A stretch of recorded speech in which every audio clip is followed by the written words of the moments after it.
Hey there, folks. Today we're diving into something huge. Really huge. We're going to unpack the psychology and techniques behind Donald Trump's speaking style. It's not just about what he says, but how he says it that's got everyone talking. So buckle up, because we're about to get into the nitty-gritty of persuasive speech. Let's start with cognitive simplicity. Trump's language is simple, and there's a reason for that.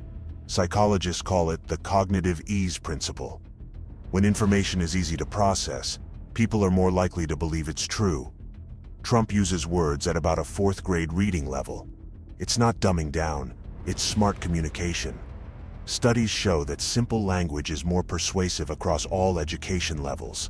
So keep it simple, folks. Really simple. Now let's talk about repetition. Trump repeats himself a lot. Why? It's called the illusory truth effect. The more we hear something, the more likely we are to believe it's true. Our brains use familiarity as a shortcut for truth. It's a cognitive bias that Trump leverages masterfully. So find your key message and repeat it, again and again. It'll stick, really stick. Moving on to confidence. Trump exudes it, even when he's wrong. This taps into what psychologists call the confidence heuristic. People tend to believe confident individuals, even if they're not always right. It's an evolutionary shortcut our brains use to make quick decisions. So stand tall, speak up, and sound sure. Even if you're not. Especially if you're not.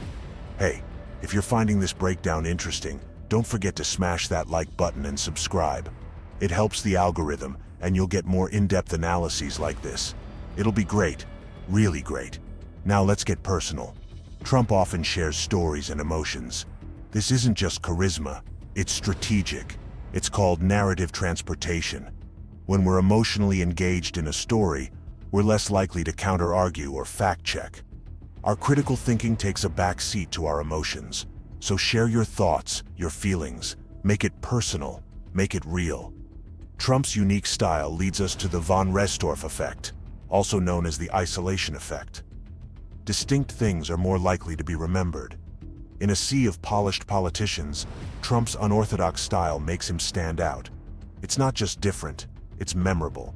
So don't be afraid to be unique. Stand out from the crowd. Get noticed. Let's talk about nicknames. Trump's fond of them, and there's psychology behind this too. It's called labeling theory.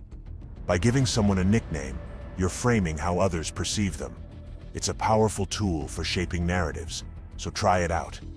Give ideas or people catchy names, make them stick. And those hand gestures, they're not just for show. They tap into embodied cognition, the idea that our physical experiences shape our cognitive processes. Gestures can make abstract ideas more concrete and easier to understand. So move those hands, make your words come alive. Trump's tendency to go off topic. That's not just rambling. It's a technique called topic shifting.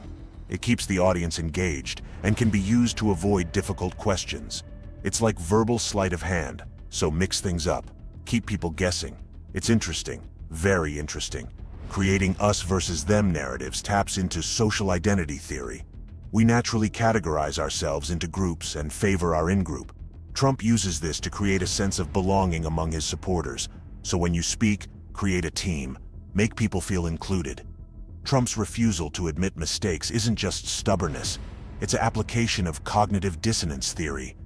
People will often double down on beliefs when presented with contradictory information. It's psychologically easier than admitting we're wrong. So stand your ground, don't back down. The use of superlatives plays into the anchoring effect. By presenting an extreme statement first, it shifts the range of what we consider normal. Everything else seems moderate in comparison. So don't hold back. Make things sound big, bigger than big, huge. Having clear enemies is a classic application of scapegoat theory. It provides a simple explanation for complex problems and unites people against a common foe. So identify your bad guys. It brings your supporters together. Talking in the third person? That's not just quirky. It's a technique called Iliism. It can create a sense of importance and authority around the speaker. So try it out. Talk about yourself like you're talking about someone else. Remember, folks, this isn't about politics. It's about understanding the psychology of persuasive communication. Whether you agree with Trump or not, his techniques are rooted in well-established psychological principles. Understanding these can make you a more effective communicator. So there you have it. The Trump talk technique, backed by psychological science.